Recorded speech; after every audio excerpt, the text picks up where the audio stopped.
My name is Ivy Colton. I'm 29. If you had done something with your life, I wouldn't have to explain you to people. My mother said that to my face at Thanksgiving dinner in front of 31 relatives. She'd been saying versions of it for 7 years. The dropout, the disgrace, the daughter who wasn't worth a toast. What she didn't know, what nobody at that table knew, was that the daughter she'd spent 7 years erasing had built something in the silence they gave her. And that night, the truth walked into the room without knocking. But this story starts long before that table. It starts with a phone call at 2 a.m. and a choice that cost me everything. Before I go on, like and subscribe, but only if this story speaks to you. Now let me take you back to March 2017, the night my life split in two. I was a junior at UConn. Computer science, GPA 3.7. Not the brightest in my class, but I showed up every day. I studied until my eyes burned. I wanted that degree more than most people understood. My phone rang at 2:04 a.m. on a Tuesday in March. It wasn't Mom. It wasn't Dad. It was Mrs. Tierney, my grandmother's next-door neighbor in Bridgeport. "Ivy, honey, it's Ruth." She collapsed in the kitchen. "The ambulance just left." I sat up in bed. My roommate stirred. I was already pulling on shoes. I called my mother first. It rang 5 times. "What, Ivy? It's 2 in the morning." "Grandma had a stroke, Mom. She's at St. Vincent's." Silence. Then a sigh. Not the kind that comes from fear, the kind that comes from inconvenience. "She's old, Ivy. That's what happens. I have a deposition to prep in the morning. Call your sister." She hung up. No questions. No, "Is she okay?" Just a click, and gone. I called Meredith. She picked up faster. "Ivy, I can't. I have bar prep. You know Mom will lose it if I fall behind." "Mare, it's Grandma." "I know, but what am I supposed to do from here?" I drove 4 hours in the dark, alone. No coffee, no playlist, no company. Just the highway and the sound of my own breathing. When I got to St. Vincent's, Grandma Ruth was in the ICU, tubes in her arms, a mask over her face. The left side of her body? Still. The woman who taught me to ride a bike, who braided my hair every Sunday from age 8 to 14 while my parents sorted out their separation. She looked like a stranger in that bed. She opened her eyes, reached for my hand, squeezed once. She said something through the oxygen mask. One sentence. Quiet. Just for me. I'll tell you what she said later. It matters. But right then, standing in that fluorescent room, I understood something with perfect clarity. No one else was coming. Grandma Ruth needed 6 to 12 months of full-time rehabilitation. Physical therapy 3 times a week. Someone to help her eat, bathe, move from the bed to the chair. The hospital social worker handed me a pamphlet for home care aides. I looked at the rates and almost laughed. $42 an hour. Ruth's Social Security check barely covered rent and medication. I went to my academic advisor the following Monday. Professor Donnelly, a good man, wire-rimmed glasses, coffee stain on his sleeve every single day. "Take a leave of absence," he said. "You've earned it. Come back when you can." He signed the paperwork. I signed the paperwork. I packed my dorm room into 4 boxes and drove back to Bridgeport. Then I called my mother. "I'm taking a leave. I need to be with Grandma full time." The line went quiet. Not shocked quiet. Calculating quiet. "Don't tell anyone in the family," she said. "What?" "I don't want them thinking we can't handle our own problems. You know how they talk." "But it's the truth, Mom." Her voice dropped. Flat. Final. "The truth is, you're quitting. That's all they need to know." I stood in Grandma Ruth's kitchen, phone pressed to my ear, watching Ruth through the doorway. She was asleep in the hospital bed we'd rented for the living room, her left hand curled against the blanket like a fallen leaf. I wanted to fight. I wanted to say, "I'm not quitting. I'm choosing." There's a difference and you know it. But Ruth had just come home. She needed calm. She needed me present, not on the phone screaming at a woman who had already decided what the story would be. So I said nothing. And my mother began writing the first draft of a lie she would tell for the next 7 years. The 4th of July barbecue was at Aunt Linda's house in Glastonbury. 20-some people. Burgers, citronella candles, kids running through the sprinkler. I almost didn't go. But Grandma Ruth asked me to push her wheelchair out onto the patio, and I couldn't say no to a woman who'd spent 3 months relearning how to hold a fork. We arrived 40 minutes late. I'd been doing Ruth's afternoon stretches, the ones the physical therapist showed me, the ones that made Ruth grip the armrest and whisper curses she thought I couldn't hear. When I pushed her through the back gate, I felt it immediately. The air shifted. People looked at me too long, then looked away too fast. Aunt Linda came over first. She put her hand on my arm. Honey, are you okay? Your mom told us. I glanced across the yard. My mother stood by the drink table, dabbing her eyes with a napkin, surrounded by 3 of my aunts. She looked up, caught my gaze, looked back down at her plate. That's not exactly what happened, I said. Grandma needed. Ivy, please. My mother's voice carried across the patio, soft, trembling. Not here. Not today. Every head turned, not toward her, toward me, like I was the one causing a scene, like I was the one making a grieving mother cry at a family barbecue. I closed my mouth. Grandma Ruth reached up from her wheelchair and squeezed my wrist. She didn't say a word. She didn't need to. I spent the rest of the afternoon in the corner of the yard with a paper plate I never touched, watching my mother receive hugs from people who thought she was brave. On the drive home, my phone buzzed. A text from Meredith. Mom's really upset. Why do you always have to make everything about yourself? I pulled over, read it twice. Then I put the phone in the glove compartment and drove my grandmother home in silence. 6 months later, Ruth was stronger. Still in the wheelchair, but she could transfer to the couch by herself, make her own tea, argue with the television. She was coming back. And I was building something too. Quietly, at 2 in the morning, after Ruth fell asleep. Online courses, Python, JavaScript, data architecture. I didn't have a degree, but I had time, discipline, and a kitchen table that doubled as a desk. Then I caught a break. A small software company in Hartford, Ridgeline Tech, posted an internship that didn't require a bachelor's. I applied. I got a call back. I interviewed. The hiring manager, a woman named Paula, smiled and said, "You're exactly the kind of self-starter we need." I got the offer letter on a Thursday.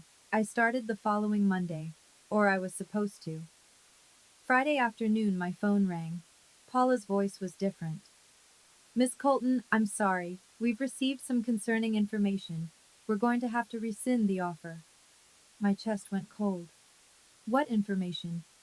A family member called, expressed concerns about your reliability. I'm sorry. It's policy. We can't move forward. I knew before she finished the sentence. I knew who called. I drove to my mother's house that evening. She was watering the rosemary on the front porch. "Did you call my internship?" She didn't flinch. "I don't know what you're talking about."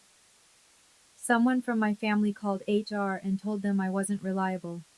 She set down the watering can, looked at me the way you'd look at a child who keeps asking for candy after you've said no.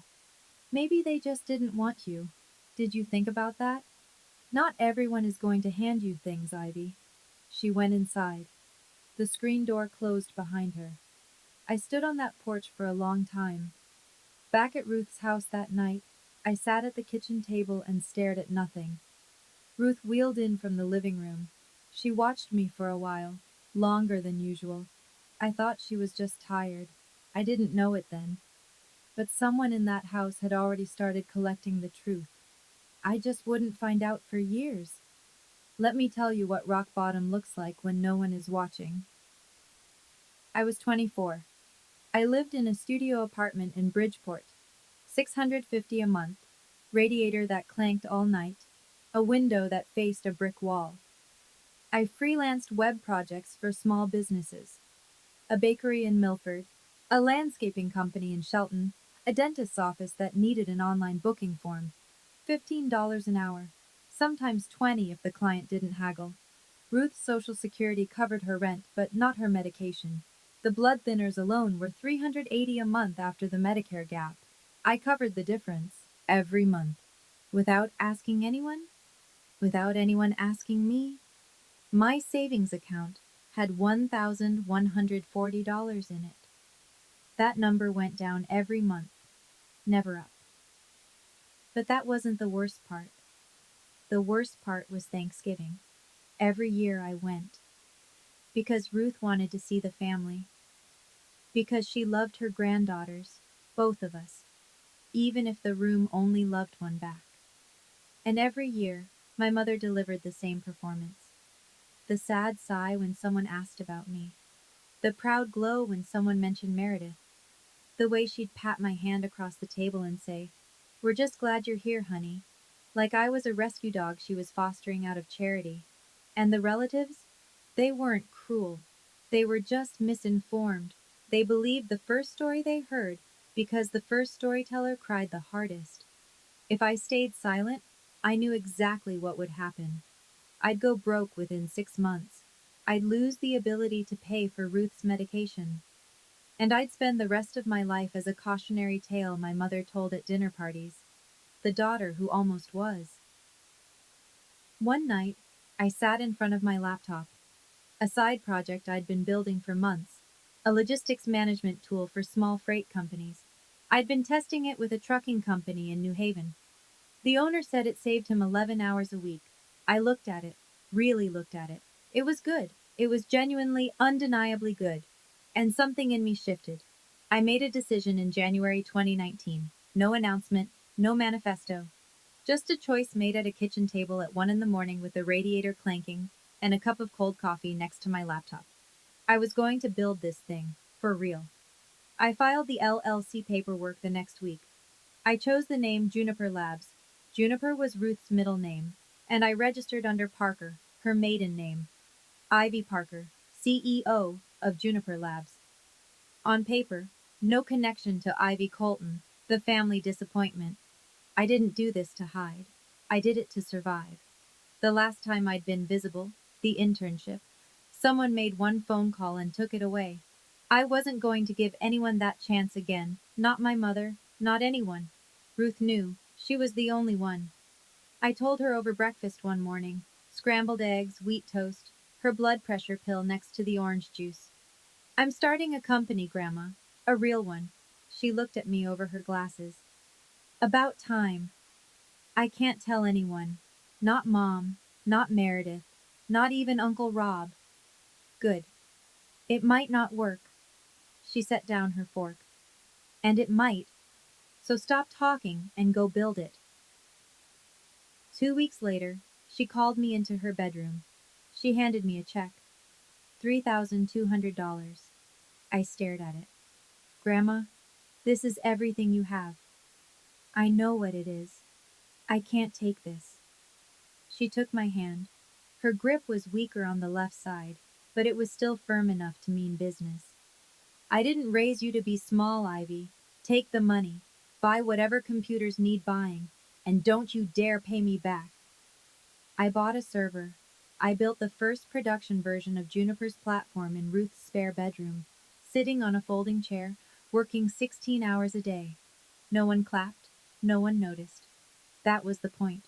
Let me move fast here, because 3 years of building looks a lot less glamorous than people think. Year 1.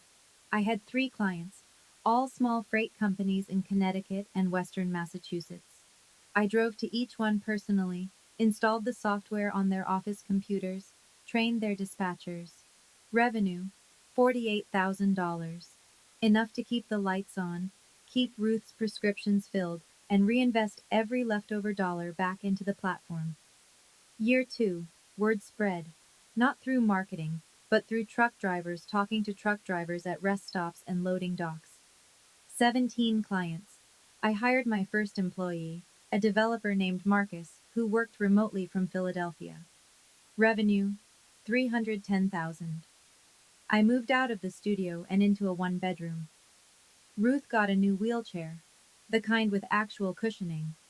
Year 3. 82 clients across 14 states, 6 employees, all remote. Revenue, 2.1 million. A venture capital fund in Boston called and asked if I was raising a round. I said not yet. They said they'd wait.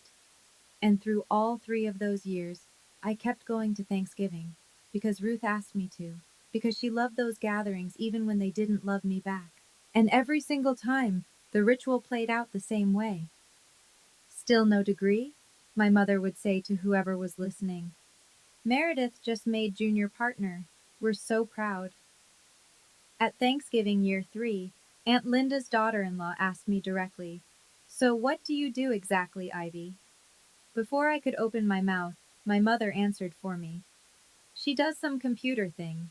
Freelance, I think." She didn't look at me when she said it. She never did. Ruth caught my eye from across the table and gave me the smallest nod, the kind only I could read. Not yet. Then year 4 happened, and everything accelerated. A phone call from San Francisco, a number that made me sit down on the floor of my apartment. But that, I'll get to in a moment. Okay, let me pause here for a moment. Ivy just got a call that could change everything. But before I continue, I have to ask you something. If you were Ivy, and you'd been silenced for years, would you tell your family the truth now? Or would you keep building in silence? Drop your answer in the comments. A for tell, B for stay silent. Now, let's keep going. Thanksgiving, year 5, the year Meredith brought Craig home. Craig Whitfield. Tall, polite, firm handshake. His family owned a commercial real estate firm in Fairfield County. His grandmother, Mrs. Henderson, came too. Silver hair, pearl earrings, the kind of posture that said she'd never slouched a day in her life. 30 people at the table. Diane had outdone herself. New tablecloth, actual cloth napkins, a centerpiece she'd probably pinned on Pinterest 3 months in advance. Craig sat beside Meredith. I sat across from them, next to Ruth. It happened during the salad course. "So, Ivy," Craig said, smiling, "where'd you go to school?" A simple question. Polite. The kind of question people ask when they're trying to include you. I opened my mouth. My mother was faster. "Ivy didn't finish college, Craig." The table shifted. Forks paused. Craig blinked. "Oh, that's fine. Lots of people." She had potential. My mother tilted her head, the picture of maternal sorrow. But some people just aren't built for it. I felt 30 pairs of eyes graze my skin. "I left for a reason, Mom." "Honey, we've been over this." Meredith pressed her lips together. "Can we not do this at dinner?" My mother turned to Craig, voice low enough to seem intimate, loud enough for the entire end of the table to hear. "I just worry about her, you know. A mother never stops worrying."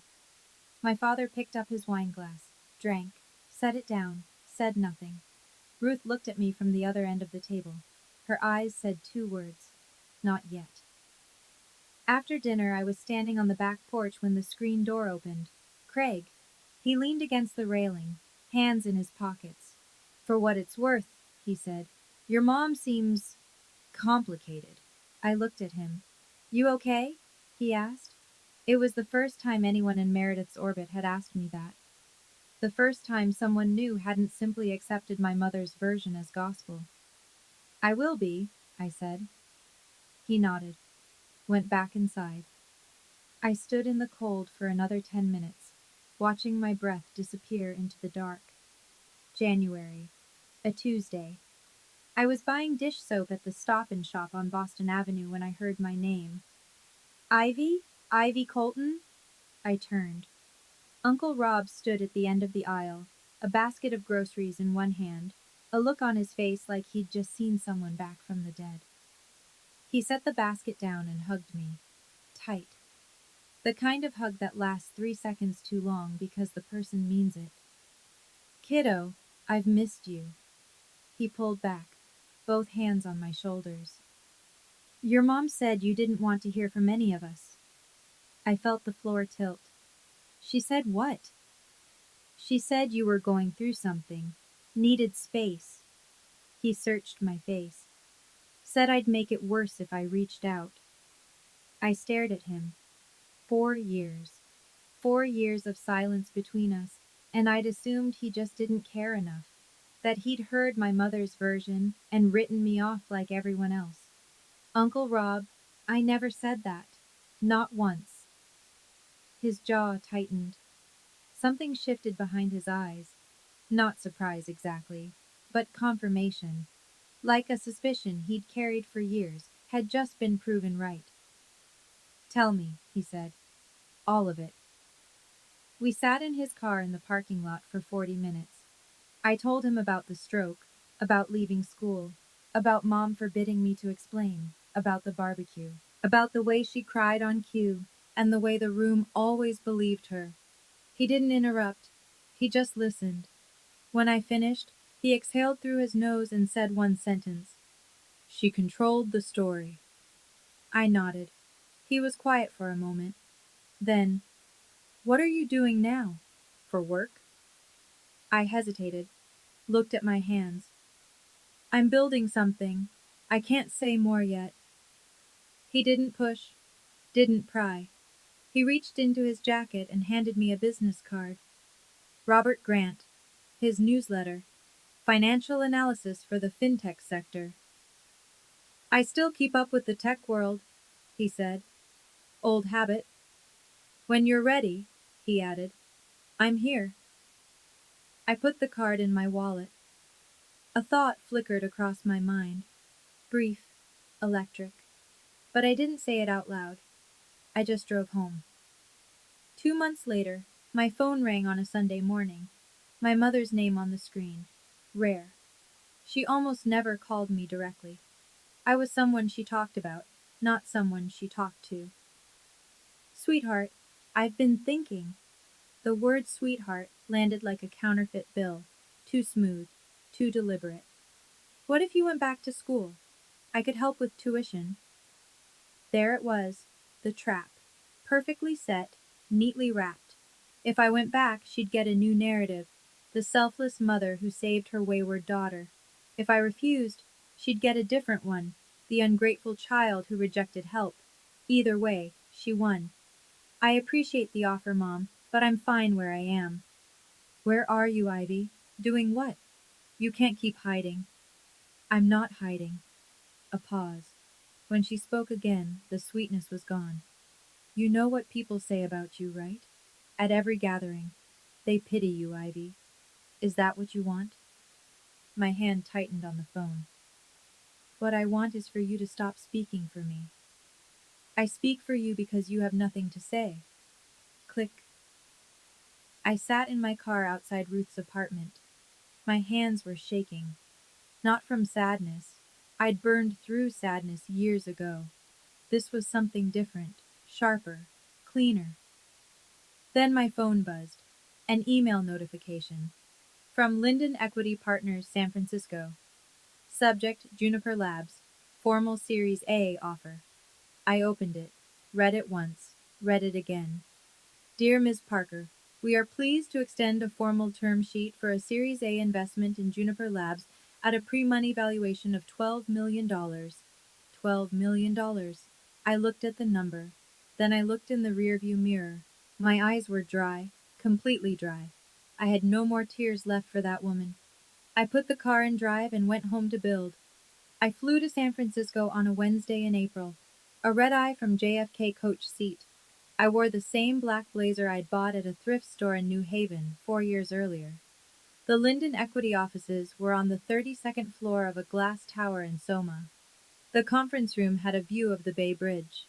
I signed the term sheet across from 3 partners who were each worth more than every house on my mother's street combined. Series A, $12 million valuation. I retained 62% ownership. Juniper Labs, The company I'd started with my grandmother's $3,200 in a spare bedroom that smelled like lavender and Bengay was now valued at $12 million. I kept the name Ivy Parker. Every press release, every legal filing, every signature. Parker. Ruth's name. The name of the woman who believed in me when the people who were supposed to didn't. No one in the Colton family would ever connect Ivy Parker, CEO of a logistics software company, with Ivy Colton, the dropout who does some computer thing. A few weeks after closing, TechCrunch ran a small feature. Juniper Labs, the stealth logistics startup quietly eating the market. The reporter asked for a photo. I declined. The article ran with a stock image of a shipping container and a pull quote about operational efficiency. Uncle Robert's newsletter covered the logistics tech sector. He bookmarked the TechCrunch piece that week. He even mentioned it in his Friday roundup. Keep an eye on Juniper Labs. Founder Ivy Parker is doing something interesting in last mile optimization. He wrote my name. Didn't recognize it. I read his newsletter from my apartment in Bridgeport and felt something I hadn't felt in a long time. Not victory, not vindication. Just the quiet, stubborn satisfaction of a thing well made. I didn't hide because I was ashamed. I hid because visibility had already cost me once. And I wasn't going to let anyone take this away. Ruth called me over on a Saturday afternoon in October. 2 years before the Thanksgiving that changed everything.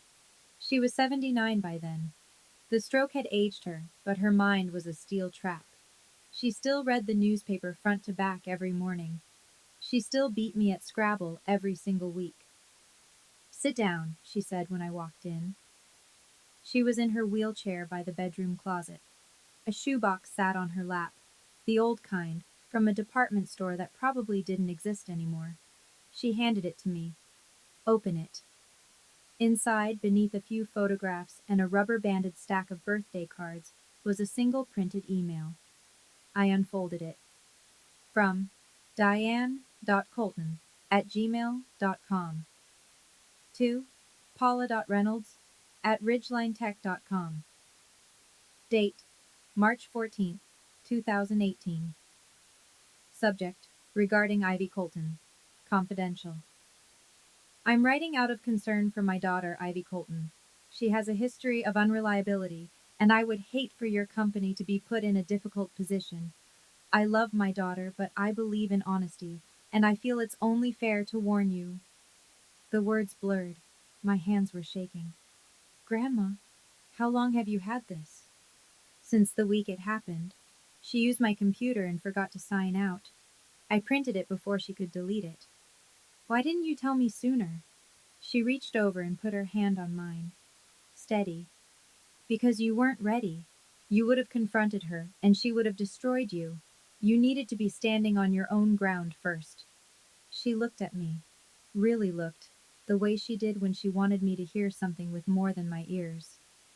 Are you standing now? I thought about the Series A, the 22 employees, the platform that ran supply chains for 200 businesses across 18 states. I'm standing. Then you hold on to that, and you wait for the right moment. She squeezed my hand. If she ever tries to rewrite history in front of the people who matter, you show them the ink. I took the email home. I put it in my safe. I told myself I'd never need it. I was wrong. 3 weeks before this year's Thanksgiving, I was at Meredith's apartment picking up a coat I'd lent her the previous winter. She was on the phone when I walked in. Speaker on. She didn't hear me come through the front door. My mother's voice filled the room. I've invited the Hendersons and Uncle Frank's family this year, 30 people. I want this to be the year Meredith announces her engagement to Craig. It needs to be perfect. I stopped in the hallway, my hand on the door frame. And if Ivy starts anything, my mother continued, I need you to handle it. You know how she gets. Meredith sighed. She doesn't get anything, Mom. She just sits there. Exactly. My mother's voice sharpened. And it makes me look bad. Like I raised a zombie. Meredith didn't respond to that. The silence was its own kind of agreement. I walked backward, quiet, out the front door. I didn't take the coat. In the car, I sat with the engine off. I could hear my own pulse. Not racing, steady, resigned. Then my phone buzzed. An email from a name I didn't recognize at first. An editor at Forbes. Dear Ms. Parker, we'd like to feature Juniper Labs in our 30 under 30 list for logistics technology. The piece will publish on November 27th. We'll need a professional photo and a brief interview at your earliest convenience. November 27th, Thanksgiving Day. I read it 3 times. I didn't plan this. I hadn't whispered into the universe or made some secret arrangement. Forbes had their schedule. I had mine. And the two had just collided on the one day of the year my mother reserved for reminding 30 people that I was nobody. I looked out the windshield at the bare November trees. I didn't smile. I didn't cry. I emailed back. I'd be happy to participate. November 27th. The same table. The same people. The same mother with the same story. But this time, the story had a different ending. And she didn't write it. Thanksgiving morning. I stood in front of my bathroom mirror at 7:15. Gray sweater, jeans, boots. No jewelry except the small pearl studs Ruth gave me for my 21st birthday. I looked exactly the way I'd looked at every family gathering for 7 years. Unremarkable. On purpose. I picked up Ruth at 8.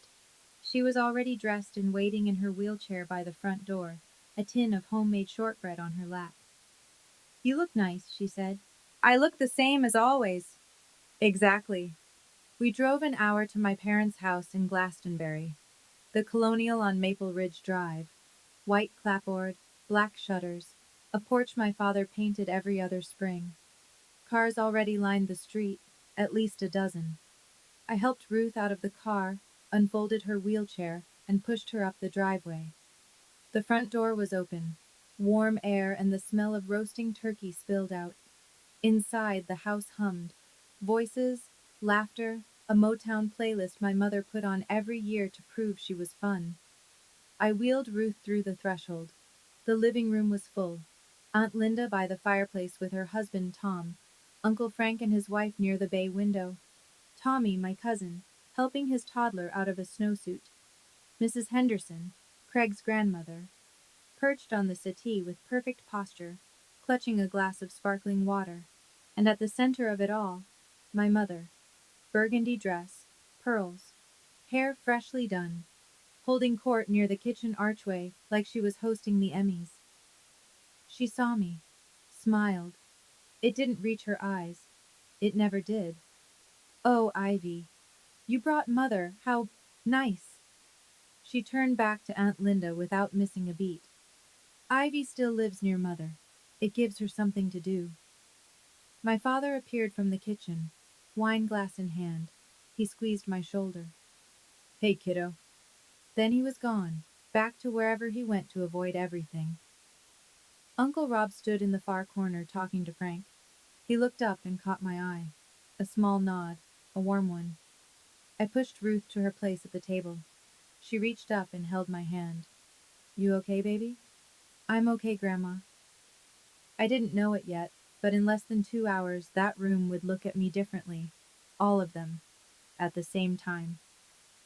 Dinner was called at 4 o'clock sharp. 31 people settled into chairs around a long table, assembled from 3 smaller ones, the seams hidden under a cream linen tablecloth my mother ironed that morning. I know because she told 4 people. My mother stood. She lifted her glass. The room quieted. I want to thank everyone for being here. This year is special. She beamed at Meredith. Meredith and Craig are engaged. Applause. Craig smiled modestly. Meredith held up her left hand, a princess-cut diamond that caught the chandelier light. Meredith, you've made us so proud, my mother continued. Junior partner at 31, and now a beautiful engagement. Everything a mother dreams of. She paused. Let it land. Then her gaze drifted down the table, slowly, deliberately, until it found me. And Ivy! She tilted her head. That look, pity sculpted to perfection. We're just grateful you're here. We keep hoping next year will be your year. A few sympathetic smiles. Uncle Frank looked at his plate. Tommy's wife glanced at me, then away. Mrs. Henderson, Craig's grandmother, leaned toward me from 2 seats down. What do you do, Ivy? Before I could draw breath, my mother answered. Ivy is figuring things out. She left college a few years ago. She lowered her voice just enough to seem discreet, just loud enough for half the table to hear. It's been a journey. She pressed on journey, like it was a wound she was dressing in public. Meredith added, without looking up from her plate. She's really good with computers, though. She fixed my printer once. Laughter. Not cruel. Polite, reflexive. The kind of laughter that comes when people don't know what else to do. I set my fork down. Didn't speak. From the far end of the table, Ruth's voice cut through clean and steady. Ivy is more than what you've been told. The laughter stopped. My mother's smile tightened. Mother, please, let's just enjoy dinner. Ruth looked at my mother, said nothing more, but her eyes held something. A clock ticking down. A warning no one in that room understood, except me. Under the table, I felt my phone vibrate in my pocket. I didn't reach for it. But somewhere in that room, at least 3 other phones had just buzzed too. After dinner, the table scattered into the living room. Coffee, pie, the easy noise of people settling into the second act of a long afternoon. I was standing near the bookshelf, holding a cup of tea I hadn't sipped, when I heard my mother's voice. She was on the sofa. Mrs. Henderson sat beside her. My mother leaned in, close enough to seem confidential, far enough that her voice carried to anyone within 10 feet. Between you and me, Margaret, I sometimes wonder if Ivy dropped out because of mental health issues. My fingers tightened around the cup. We've tried to help. She refuses. My mother pressed a hand to her chest. I don't say this to be cruel. I say it because a mother carries that weight alone. Mrs. Henderson's expression was unreadable. Aunt Linda, standing behind the sofa, heard every word. So did Tommy. So did Craig, who was refilling his coffee at the sideboard 3 steps away. I set the tea down on the shelf. I walked over. My shoes were quiet on the carpet, but every person near that sofa tracked my movement. Mom, I need you to stop. She looked up, startled or performing startled. Ivy, I was just. You were telling a stranger I have mental health issues. In front of our family. I kept my voice even. Level. That's not concern. That's cruelty. Her eyes glistened on command. I just worry about you. My father's voice came from the corner, half a question. Diane, maybe. Kevin, don't. She didn't even turn. Then she looked back at me, and the mask slipped. Just a crack, just for a second. Underneath was something cold and certain. If you had done something with your life, I wouldn't have to explain you to people. 30 people. That sentence landed on all of them. Tommy looked at his wife. Aunt Linda covered her mouth. Craig set down the coffee pot and stared at the floor. From the end of the room, in her wheelchair, Ruth spoke. 2 words, clear as a bell. That's enough. And then Uncle Rob's phone buzzed, and everything changed. Rob pulled the phone from his shirt pocket. Reflex. The way you check a notification without thinking. He glanced at the screen, then he stopped. His thumb hovered. His mouth opened slightly. He read it again. I watched from across the room.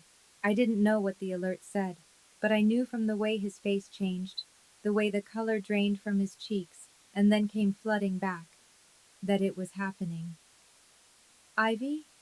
His voice was quiet, almost a whisper, but the room was already silent from my mother's last sentence, and in that silence, his single word carried like a gunshot. I looked at him, he looked at me, then he looked at Ruth, then back at his phone. Is this you? Uncle Frank was the first to move. What is it, Rob? Rob turned the phone around. Frank took it, read. His eyebrows climbed his forehead. Good Lord, Frank said. Aunt Linda was already pulling out her own phone.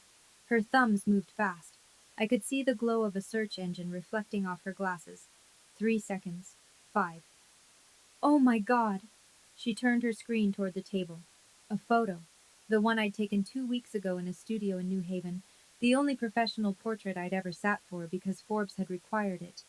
My face, my name, a headline about an acquisition worth $47 million. One by one, heads turned. Tommy, his wife, Uncle Frank's daughter, Craig, Mrs. Henderson. They looked at the phones. Then they looked at me. My mother stood in the center of the room. She hadn't moved. She looked from face to face, trying to read the room the way she always did, trying to find the current so she could steer it. What? She said. What is everyone looking at? No one answered her. Meredith reached for Craig's phone. He handed it to her without a word. She read. Her hand dropped to her lap. She set the phone face down on the cushion beside her and stared at the carpet. My mother was the last person in the room to find out, and for the first time in 7 years, she had nothing to say. I need to stop here for just a second. The room is silent. 30 people are staring at Ivy. Diane still doesn't know what's happening. What do you think happens next? Does Ivy stay calm, or does she finally let it all out? Type C for calm, D for eruption. And if this story has you on the edge of your seat, hit subscribe now. Let's keep going. My father walked over to my mother. He held out his phone, screen up. She took it, read. I watched her face move through 3 stages. Confusion. Her brow furrowed. Her lips parted. Shock. Her chin pulled back.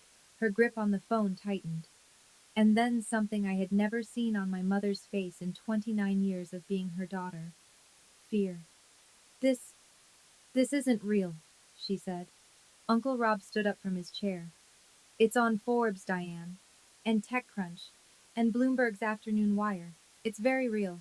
My mother looked at me. Her mouth opened and closed once before sound came out. You built a company? Worth $47 million? Yes. And you didn't tell us? The question landed in the room like she'd thrown a glass against the wall. Because even now, even standing in the wreckage of her own narrative, she made it about her, about what she hadn't been told, about what she'd been denied. I kept my voice steady. You never asked what I was building. You only ever told people what I wasn't. The silence that followed was so complete, I could hear the ice shifting in someone's glass on the far end of the table. Aunt Linda pressed her hand to her chest. Uncle Frank looked at my mother, then at me, then down at his shoes. Mrs. Henderson turned to my mother. She didn't raise her voice. She didn't need to. You told me she had mental health issues 10 minutes ago.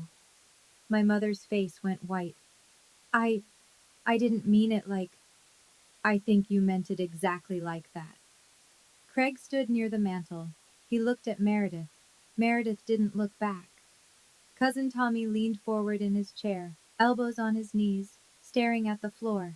His wife had her hand over her mouth. The realization was spreading through the room like a slow wave. Not just that I'd succeeded, but that my mother had lied, systematically, for 7 years, to every single person in this house, and they had all believed her. My mother tried to recover. She straightened her shoulders, tilted her chin, the posture she always used when the narrative needed correcting. She could have told us. She chose to shut us out. No, Diane. Ruth's voice came from the wheelchair at the end of the room. Not loud, not angry, just absolute. You shut her out. The room turned, every face like a compass finding north. Ruth sat perfectly still. Her left hand rested on the arm of the wheelchair, the hand that hadn't worked right in 7 years, since the stroke that started all of this. Ivy left school to take care of me. I had a stroke. You know that. She looked at Diane with eyes that had been waiting a long time for this moment. Everyone in this room should have known that 7 years ago. But you told them she quit because she was lazy. You told them she was a disgrace. Mother, because you were ashamed, not of her. Ruth's voice didn't waver. Of yourself. You refused to help me, your own mother. Ivy was 22 years old. She drove 4 hours in the middle of the night, alone, and when she tried to tell people the truth, you cried in front of them and made her the villain. Nobody breathed. Aunt Linda looked at my mother. Diane, is that true? Diane didn't answer. Her lips moved, but nothing came out. And then, from the corner of the room, from the man who had spent 7 years as furniture, my father spoke. It's true. I turned. He was standing by the window, wine glass gone, hands at his sides. He looked older than I'd ever seen him. All of it, he said. That was all. 2 sentences.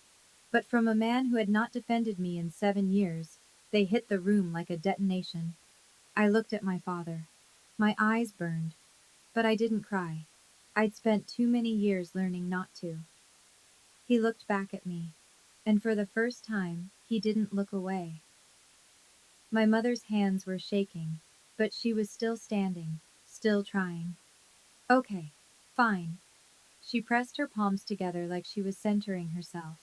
The performance of a woman being reasonable. I should have been more supportive, but I never hurt her. I never did anything to stop. You called my internship. 4 words. The room went still again. My mother froze.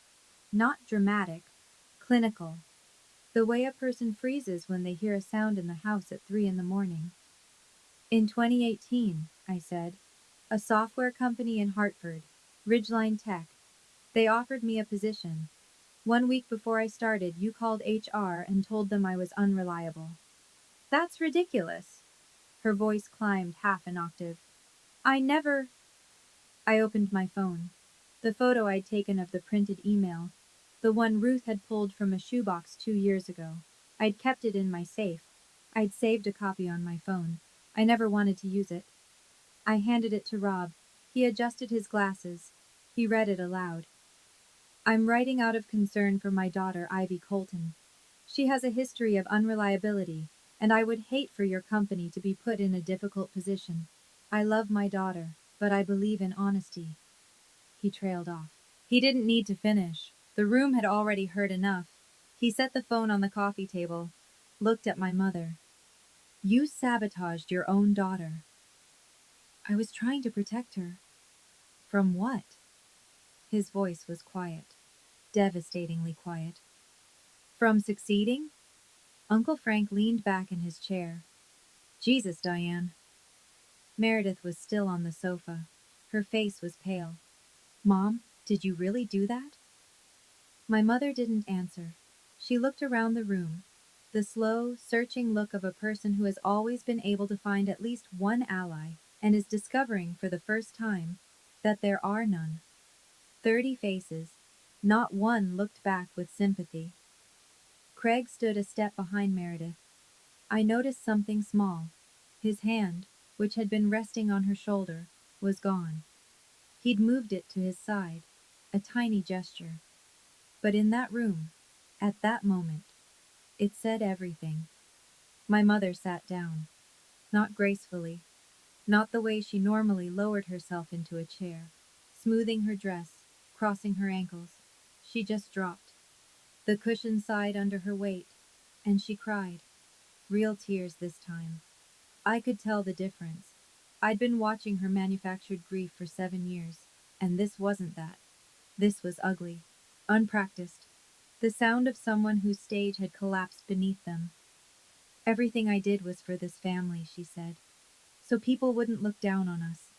Ruth's voice came from across the room, steady as a hymn. People aren't looking down on us because of Ivy, Diane. They're looking down on us because of you. Right now, in this room. My mother looked at my father. He was staring at the floor. He didn't move. She looked at Meredith. Meredith was looking at her own hands in her lap. Then she looked at me. I looked back. I'd imagined this moment before. In the dark, in my studio apartment, on the worst nights, I'd imagined her face when she found out. I thought I'd feel triumphant, or vindicated, or at least relieved. I didn't feel any of those things. I felt tired. I didn't plan this, Mom. My voice was calm, not cold, just finished. I didn't come here to humiliate you. The article published today because that's when Forbes scheduled it. I can't control timing. I paused. But I also won't control the truth anymore. Not for you. She didn't respond. She just sat there, small in a way I'd never seen her be. The woman who had filled every room she'd ever entered, who had managed every conversation, directed every narrative, decided who was the hero and who was the failure, looked like someone who'd forgotten her own name. I stood up. I think I'm going to step outside for a minute. I walked to Ruth, unlocked the wheels of her chair, pushed her through the living room, past 30 silent people, through the front door and onto the porch. The November air hit my face. Cold, sharp, clean. I thought that was the end. It wasn't, because the next morning my phone rang, and it was Meredith. Black Friday morning. I sat in a hotel room in Glastonbury, a Holiday Inn Express off the interstate. I hadn't stayed at my parents' house in 3 years. Ruth was with me, still asleep in the second bed, the blankets pulled up to her chin. My phone rang at 8:47. Meredith. I let it ring twice. Then I answered. Her voice was different. Stripped. No polish, no performance. She sounded like someone who'd been awake all night. I need to tell you something. I waited. I knew about the internship call. The hotel room was very quiet. I could hear the ice machine humming down the hall. Mom told me she handled it. She said you weren't ready for a real job. And a breath, shaky. I didn't question it. You knew for 5 years, I said. I knew. And I said nothing. Her voice cracked. Because if I questioned her, I'd become you. And I was terrified of that. I closed my eyes. So you let me be the sacrifice. Yes. The word came out raw. No excuse attached. No but. And I'm not calling to ask you to forgive me, she continued. I'm calling because you deserve to know that I know what I did. And I'm sorry. The silence between us was long. It held 7 years of Sunday dinners and unreturned texts and a printer joke that 30 people laughed at. I don't know what to do with your apology right now, Meredith, but I hear it. That's more than I deserve. A pause. Then she said something unexpected. Craig told me something last night, after we got home. What? He said, your family needs help, Meredith. Professional help. He said he won't move forward with the wedding until I address this. I thought about Craig on the back porch 2 years ago. Your mom seems complicated. The man had been paying attention all along. I think he's right, Meredith said quietly. So do I. Neither of us said goodbye. She hung up first. I sat on the edge of the bed and watched the gray morning light push through the curtain. That afternoon, I drove back to my parents' house. Not for reconciliation, not for round two. I was picking up Ruth's overnight bag and the tin of shortbread we'd left on the kitchen counter. The house was quiet. The decorations from yesterday's dinner were still up. Candles burned to nubs. The tablecloth still creased where 31 place settings had been. It smelled like cold gravy and regret. My mother sat at the kitchen table, eyes swollen. No makeup. She was wearing a sweatshirt I hadn't seen in years. An old Yukon one, faded. The kind of thing she'd never let anyone see her in. My father sat next to her, coffee mug in front of him, untouched. Ivy, can we talk? My mother said. I stood in the doorway. I'm listening. I made mistakes. I know that. She pressed her hands flat on the table, steadying herself. But you have to understand, I grew up with nothing. People looked down on our family. I just wanted us to look right. And I wasn't right enough. I didn't mean, Mom. I didn't raise my voice. I didn't need to. I'm not going to fight you, but I need to be clear about something. She waited.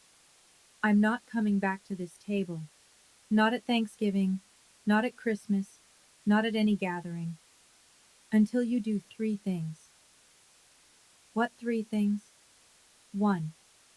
You tell every person who was at that table the real reason I left school, not your version. The truth, in your own words, in your own time, but before New Year's. She flinched. 2. You delete the family group chat and let people reach out to me directly. No more gatekeeping. Her jaw tightened. 3. You start seeing a therapist. Not for me, for you. She looked at me for a long time. And if I don't? Then this is the last real conversation we have. And that will be your choice, not mine. She didn't respond. I turned to my father. He was gripping the coffee mug now, both hands. Dad, I wrote you a letter 4 years ago. You never answered. I need to know why. He looked at the table, then at me. I didn't know what to say. That would have been enough. I picked up Ruth's bag, the shortbread tin. I walked to the front door. Ruth was waiting in the car. When I got in, she looked at my face and squeezed my hand. You did good, baby. Now drive. I drove. The highway was quiet. Black Friday traffic had cleared by late afternoon. Everyone already where they needed to be, shopping bags full, ovens cooling, just me, Ruth, and 60 miles of Connecticut pavement. Snow had started to fall, light, the kind that doesn't stick but makes the air look silver. The radio was on. Some news anchor running through Black Friday retail numbers. Normal things, easy things. Ruth reached over and turned the volume down. You never told them what I said to you in the hospital. I glanced at her. No, that's between us. Can I say it again? I nodded. She straightened in her seat, as much as the wheelchair-bound muscles would allow. She looked at the road ahead through the windshield, not at me, the way people do when they're saying something they want to get exactly right. I said, they will try to make you small. Don't let them. But don't become them either. I kept driving. My eyes burned. The road blurred for a second, then cleared. I spent 7 years trying to honor both halves of that sentence.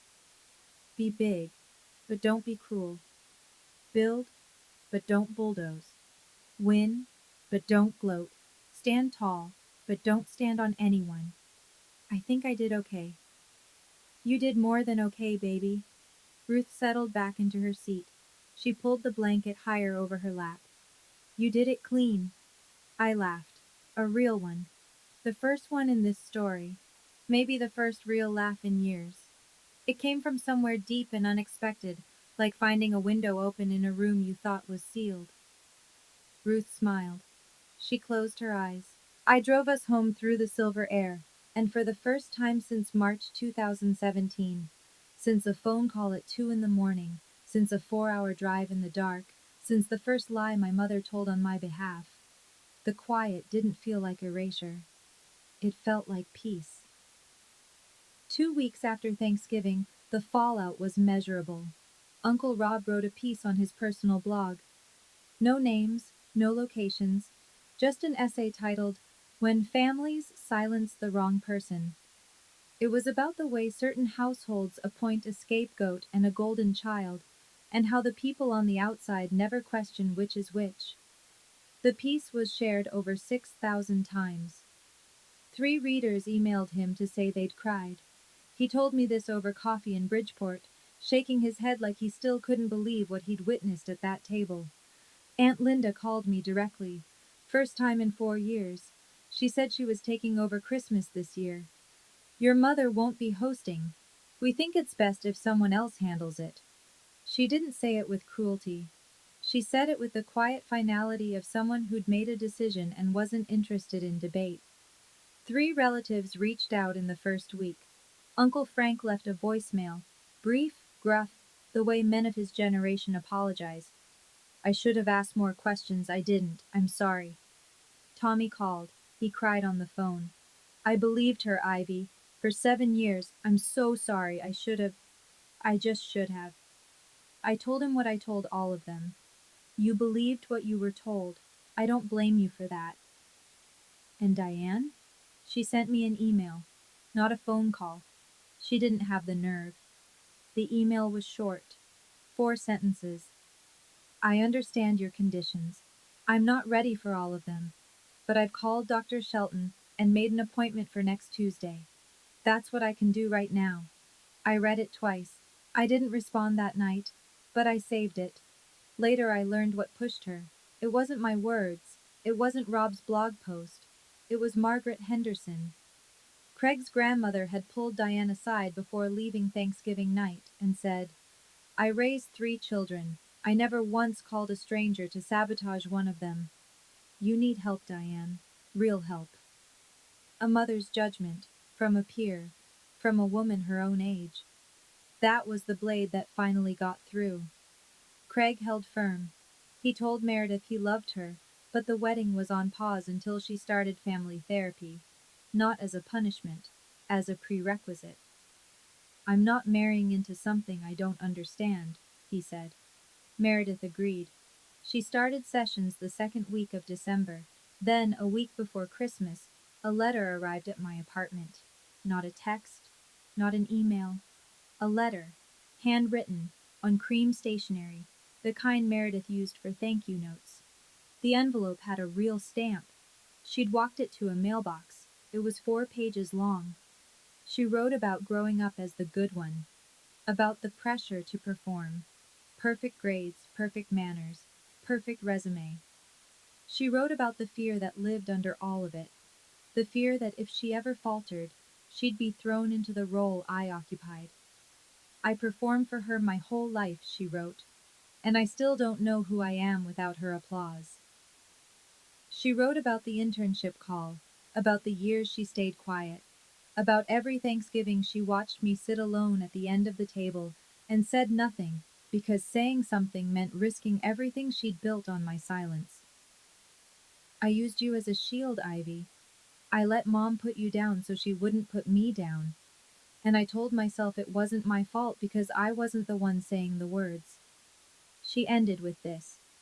I'm not asking you to forgive me. I'm asking you to know that I finally see what I did, and that I'm not okay with who I've been. There was a postscript. It said, I didn't choose law because I loved it. I chose it because Mom said it was the only thing worth being. I read the letter 3 times. Then I sent one text back. I read your letter. I need time, but I'm not closing the door. Her reply came in seconds. That's enough. My sister and I are not close. Not yet. Maybe not ever the way sisters should be. But for the first time, we're honest. And honest is where healing starts. The Apex acquisition closed in January. $47 million. I signed the final documents in a conference room in San Francisco with a view of the Bay Bridge. The same view I'd seen 2 years earlier when I closed the Series A. Same blazer even. The thrift store one. It still fit. As part of the deal, I stayed on as VP of Product for a 2-year earnout period. It meant relocating to Boston, Apex's East Coast hub. I found a 2-bedroom in Brookline. Nothing flashy. A quiet street, good light. Ruth moved with me. I hired a full-time home aide, someone who could be there when I was at the office. Ruth's room had a bay window overlooking a small garden. She watched the birds every morning while drinking the same Earl Grey she'd been drinking for 40 years. This is nicer than the house I raised your mother in, she said one afternoon, not looking up from her crossword. Ironic. I started therapy. My own, not family. Not because I was falling apart, but because 7 years of silence leaves marks you can't see. The kind that show up at 3 in the morning when the apartment is quiet and your brain decides to replay every dinner table, every unanswered letter, every phone call where the person on the other end chose convenience over love. Uncle Rob drove up from Connecticut once a month. He'd bring his newsletter printouts and terrible jokes, and we'd eat takeout on my living room floor like I was 12 again, and he was the fun uncle who always snuck me extra dessert. He was the closest thing to a father I'd had. I told him that once.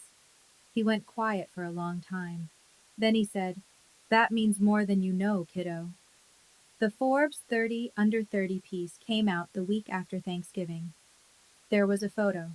Me, in the Juniper Labs office, arms at my sides, looking directly at the camera.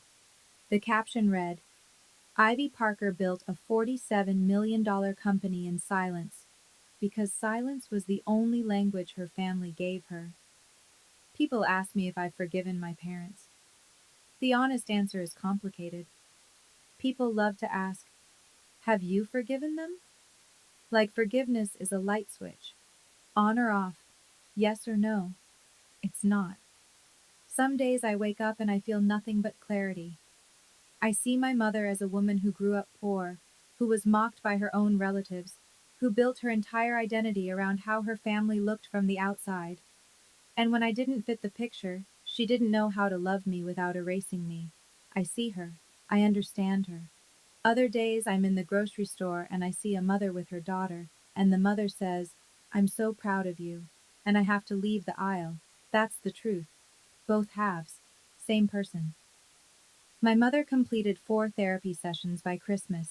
She called 3 relatives to correct the record: Aunt Linda, Uncle Frank, and Tommy. I know because Linda told me.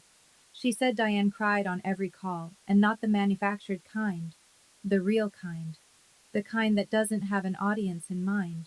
She hasn't called the rest yet. But she started. My father wrote me a letter. 1 page. No preamble, no justification. Just, I should have answered. I should have answered every time. I don't have a reason that's good enough. I only have the truth, which is that I was afraid of your mother, and I chose her silence over yours. That's my failure. I read it at my kitchen table. Ruth was asleep in her room. The apartment was quiet. I didn't write back yet, but I kept the letter. Here's what I've learned. Love without boundaries is just a door without a lock. Anyone can walk in, anyone can take whatever they want, and they'll call it family while they do it. I don't hate my mother. I hate what she did, and I'm learning, slowly, imperfectly, to separate the two. But I won't sit at a table where my name is only spoken with pity. Not anymore. My boundaries aren't punishment. They're architecture. I'm building the shape of a relationship I can actually survive. If you're listening to this and something feels familiar, a parent who rewrites your story, a sibling who gets the spotlight, a family that made you the cautionary tale, I want you to know something. You don't have to build a $47 million company to prove your worth. I didn't build Juniper to prove anything to my mother. I built it because my grandmother handed me $3,200 and said, I didn't raise you to be small. I built it because silence was the only space they left me, and I decided to fill it with something real instead of something bitter. Your worth isn't the company you build. It's not the degree you earn, or the title on your business card, or the number in your bank account. Your worth is the fact that you kept going when no one clapped, when no one asked, when no one believed. Maybe you're the daughter who calls and never gets called back. Maybe you're the son who shows up to every holiday and gets introduced as the one who didn't. Maybe you're the sibling who got the hand-me-downs while someone else got the applause. I see you. And if you need permission to set a boundary with someone who loves you badly, here it is. You can love someone and still refuse to let them define you. You can honor where you came from without letting it decide where you're going. You can walk away from a table where your name is only spoken with pity. You can build something in silence. And one day, maybe not today, maybe not this year, but one day, the silence speaks for itself, not as revenge, not as proof, just as the quiet, undeniable sound of a life well lived. That's the only vindication that lasts. It's February now. Grandma Ruth turned 81 last week. I threw her a party. Nothing extravagant. 12 people, my apartment in Brookline, a chocolate cake from the bakery around the corner, and a playlist of Motown songs she actually likes, unlike the one my mother used to play for show. Uncle Rob was there. He wore a ridiculous party hat and didn't take it off for 3 hours. Tommy drove up from Connecticut with his wife and their toddler, who spent the evening trying to steal frosting off the cake with his bare hands. And Meredith came. She came alone. No Craig, no ring, not yet. She didn't stay long, but she walked in with a bouquet of gardenias, Ruth's favorite flower, the kind of detail you only know if you've been paying attention for longer than you've let on.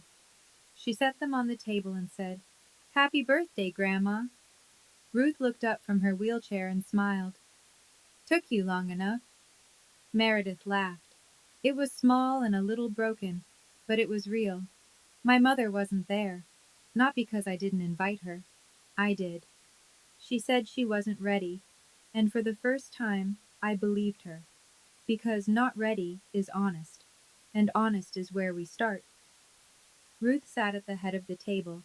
She looked around the room, at the faces, the flowers, the ridiculous party hat on Rob's head, the toddler with frosting on his chin. She looked at me. She smiled. "This is a good table," she said. She's right. It is a good table. I built it.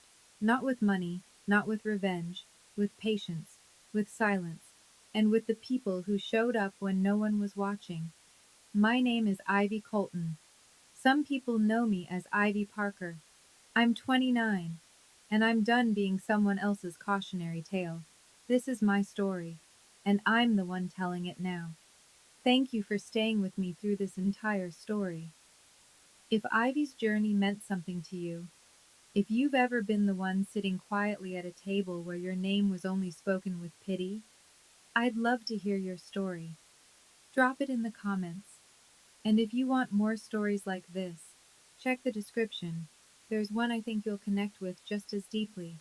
I'll see you there.